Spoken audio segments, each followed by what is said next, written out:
The dust hung low over the plains that day, shimmering gold under the merciless sun. The ranch stretched out silent, save for the restless neighs of horses and the distant cry of a hawk circling overhead. But behind the barn, in the shadow of rough-hewn posts, sat the figure that gave the place an uneasy air.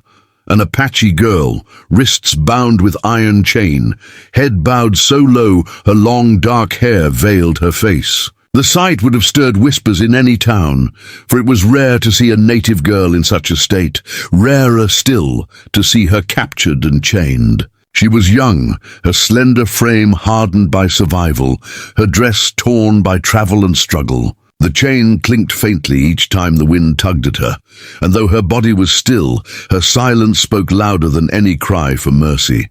The rancher himself had not put her there. The girl had been delivered by rougher men, cowhands, who claimed she had been found trespassing near the creek, perhaps scouting for a raiding party. They boasted that she was dangerous, a spy, and that chaining her was the only way to keep the farm safe. They left her in the dirt, as if she were no more than a problem to be solved, telling the rancher he could do with her as he pleased. And then they rode off, leaving behind the heavy burden of their cruelty. For hours, the man had avoided her. He kept himself busy with his cattle, his tools, anything that would keep his eyes from drifting toward the barn where she sat. Yet no matter how hard he tried, he could feel her presence, a weight pressing against him from across the yard. At last, when the sun began to sink and the sky blushed crimson, he found himself walking toward her, boots crunching against the hard earth. The closer he came, the more he noticed the proud set of her shoulders despite the chains. The way her chin, though lowered, still held a trace of defiance. She was not broken, not even close. She carried within her something untamed, like the desert wind itself. The rancher stopped a few feet away, resting his hands on his belt. For a long moment he said nothing. The girl did not look up. He cleared his throat. "You'll die sitting out here like that," he said, his voice low, uncertain.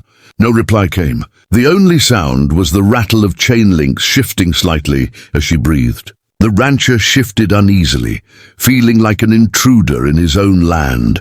When he finally stepped closer, kneeling down to see her face, she turned away, refusing to give him the dignity of her eyes. That stung more than he expected. He was used to livestock obeying, men tipping hats, townsfolk offering respect. But here, chained and beaten by circumstance, was someone who refused even to acknowledge him. It unsettled him in ways he couldn't name. Slowly, almost without thinking, he reached out. His calloused fingers brushed her chin, gentle where the world had been harsh. At first, she resisted, keeping her head bowed, her hair falling like a curtain between them. But he did not force her. He simply waited, hand resting with quiet patience. At last, perhaps out of weariness, perhaps curiosity, she let him lift her chin. The face revealed beneath the veil of hair was nothing he had expected. Her dark eyes burned with fire, sharp and unyielding, though rimmed with fatigue. Dirt streaked her cheeks, and yet beneath it all was a beauty, forged in hardship, strong as stone cliffs and soft as the river that cut through them. She met his gaze finally, and in that instant he felt the air shift between them. This was no spy, no enemy, no savage to be chained. This was a person, proud, wounded, and fiercely alive. The rancher's chest tightened as he realized the cruelty that had been placed upon his shoulders. He was not the kind of man who bowed to fear, nor the kind who cowered behind cruelty. And yet, if he unchained her, what then? Would she flee? Would she hate him forever for allowing her humiliation to last even an hour? Or would she remember the moment his hand lifted her face from the dust, showing her that not all men had forgotten mercy? As the last light of day spilled gold across the barnyard, he let his hand fall away, though her eyes still held his. Something had changed in that silence, something neither of them could yet name. The chains clinked once more, but their sound seemed weaker now, as if the moment had already begun to break them. The night settled heavy over the plains, draping the land in shadow, while the stars spilled across the sky like scattered embers. The rancher lit a lantern and walked back toward the barn. the soft glow cutting through the darkness. The Apache girl was still there, her back pressed against the post, her head now raised, though her eyes remained watchful. The chain rattled faintly as she shifted. He felt the sound scrape against his nerves. It didn't belong here, not with her. He carried a key in his pocket, one the cowhands had left behind, and its weight seemed to grow heavier with each step. He stopped before her, lantern light painting her face in hues of gold and shadow. "You can't stay out here tonight," he said. His tone was firm, but not cruel, as if he were telling her something the desert itself had decreed. She didn't answer, didn't blink, only stared at him with the calm defiance of someone who had endured far worse than chains. The rancher sighed, knelt, and pressed the key into the lock. With a sharp click, the iron clasp gave way, and the chain slid to the ground with a dull clatter. She did not move, did not thank him, but he saw the faintest shift in her shoulders, a breath released, perhaps, or the smallest sign of relief. "Come inside," he muttered, jerking his head toward the cabin. For a long moment, he thought she might refuse, simply walk into the night and vanish into the plains. But instead, she stood tall and steady, her ankles stiff from hours of stillness. The lantern light revealed how thin she was, how exhaustion clung to her frame. He walked ahead, leaving the door open, and after a pause she followed, silent as a shadow.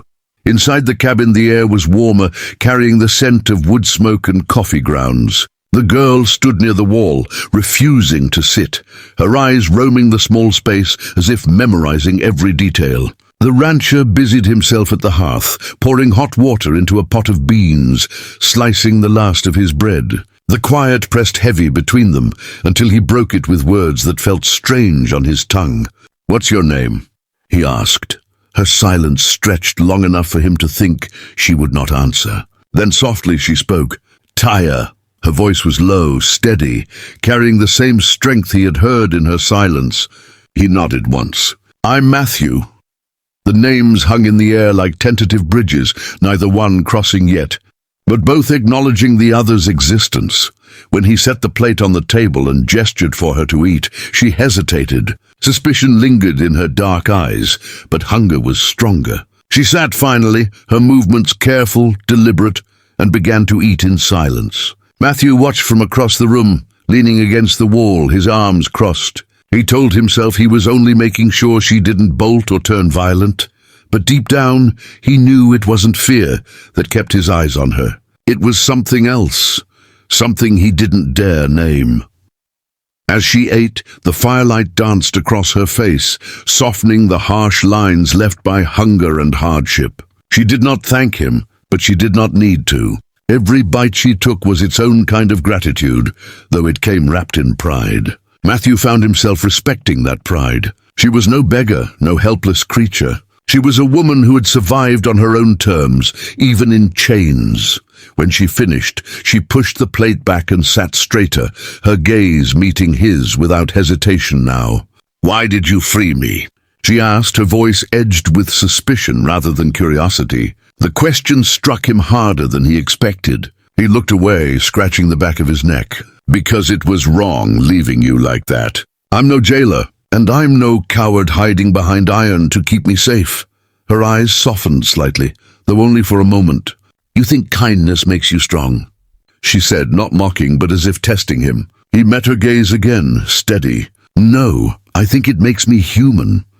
The silence that followed felt different, less like a wall and more like a space being cleared, something unspoken passing between them. That night, Matthew spread a blanket near the fire for her. He took his place on the other side of the cabin, close enough to hear her breathing, far enough to respect her space. As he lay staring at the ceiling, he listened to the crackle of the flames, the restless sigh of the wind outside, and the quiet rhythm of her breath. He realized then that his life had shifted in ways he couldn't yet understand. The ranch no longer felt like his alone. The air itself seemed to hum with change, carried on the presence of the girl who, only hours before, had been chained in his yard. Sleep came slowly, but when it did, it carried with it a sense of certainty that whatever path tomorrow brought, he would not turn back.